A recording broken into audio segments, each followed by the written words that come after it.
বড় বড় কেউ আছে তার একেবারে খাস সাগরেদ, যারা তার ইসলামকে বাংলাদেশে প্রমোট দিতে চায়, আর আমাদের ইসলামকে বলে ওয়াহাবি ইসলাম, খারেজি ইসলাম, উগ্রবাদী ইসলাম। আর তাদের ইসলাম হইল শান্তির ইসলাম। ফরহাদ মোজার সাক্ষাৎকার দিল, রুমের মধ্যে একটা মূর্তি থাকে, দেখলে কি সুন্দর দাড়ি, মাশাআল্লাহ মাশাআল্লাহ। আরে দাড়িগুলো কি সাদা, চুলগুলো কি সাদা, মোজগুলো কি সুন্দর, দেখলে মনে হয় জামান আর হাসান বসরি। রুমের মধ্যে পর্যন্ত মূর্তি। আজকে পড়তে পড়তে বেচারার একটা কবিতার বই আমি পড়েছি, কবিতার বইয়ের নাম এবাদত নামা।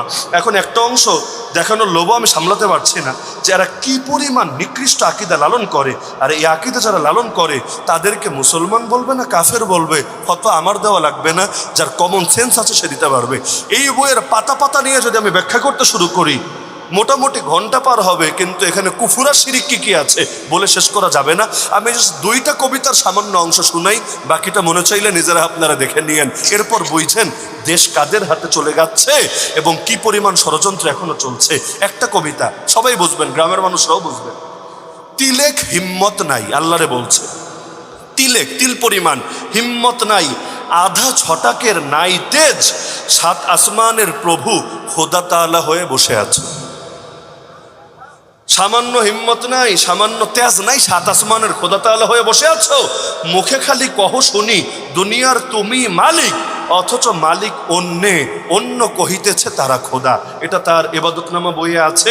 কবিতার নাম হলো দুনিয়া রেজিস্ট্রি করো। এর চাইতে বেশি আমার রক্তে আগুন ধরে গেছে। একই বই আম্মাজান খাদিজা রাদিয়াল্লাহু আনহা, সবাই বলেন রাদিয়াল্লাহু তাআলা আনহা। এই আম্মাজানকে নিয়ে এমন কবিতা লিখেছে, এগুলো কোনো নাস্তিক কোনো ব্লগার যদি লিখতো, ওই 13 সালেও যদি আমাদের নজরে পড়তো, 13 সালে এটা নিয়ে পর্যন্ত শাপলা চত্বরে আরেকবার রক্তের বন্যা বয়ে যেত। লিখেছে বিবি খাদিজা, নাম কবিতার বিবি খাদিজা। লিখতে শুরু করেছে, বিবি খাদিজার নামে আমি এই পদ্যটি লিখি, বিসমিল্লাহ কহিব না, শুধু খাদিজার নাম নেব। প্রভু অনুমতি দাও, গোস্বা করিও না, একবার শুধু তার নামে মানে খাদিজার নামে এই পদ্যখানি লিখিব মাহবুদ।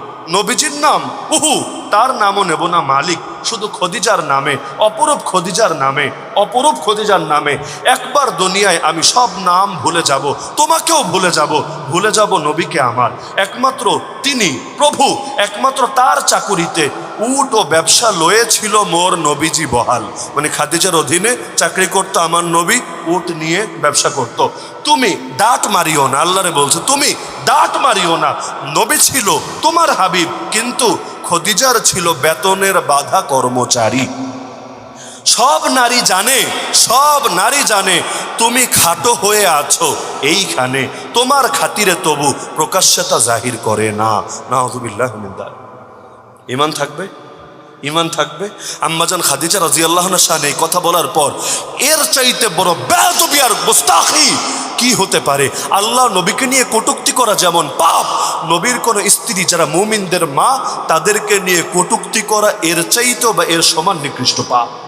কেউ যদি আম্মাজান আয়েশা রাদিয়াল্লাহু আনহাকে নিয়ে কটূক্তি করে, সেটাকে নবীকে নিয়ে কটূক্তি করা হয় না? কেউ যদি খাদিজা রাদিয়াল্লাহু আনহার শানে খারাপ বলে, এটাকে নবীকে খারাপ বলা হয় না? আরে গ্রামের মানুষরাও তো বুঝবেন, আপনারে গালি দিলে আপনি সয়ে নেবেন, কিন্তু আপনার স্ত্রীকে নিয়ে কেউ কিছু বললে পারলে জিহ্বা টেনে ছেড়ে ফেলবেন। তো সেখানে আল্লাহর নবীর স্ত্রী যারা মুমিনের মা, আমার মা, তোমার মা, সবার মা, সে মাদেরকে নিয়ে যেমন যখন এই টাইপের কথাবার্তা বলে এবং আল্লাহকে জড়িয়ে আল্লাহরে পর্যন্ত লাইনে লাইনে হেউ করে, ওদের হাতে যদি দেশ চলে যায় দেশের অবস্থা কি হতে পারে?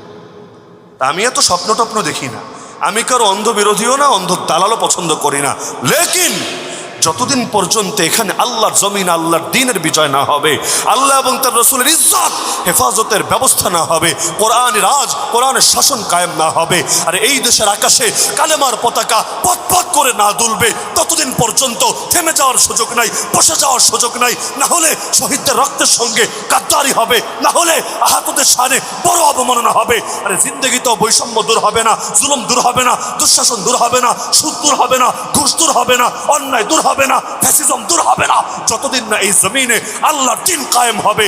আমার জান কোরবান হোক আল্লাহর দ্বীনের জন্য, আপনাদের জান কোরবান হোক আল্লাহর দ্বীনের জন্য। রক্ত দিয়ে হলেও, বুকের তাজা রক্ত ঢেলে হলেও এই জমিনে কালেমার পতাকা উড়াতে হবেই হবে।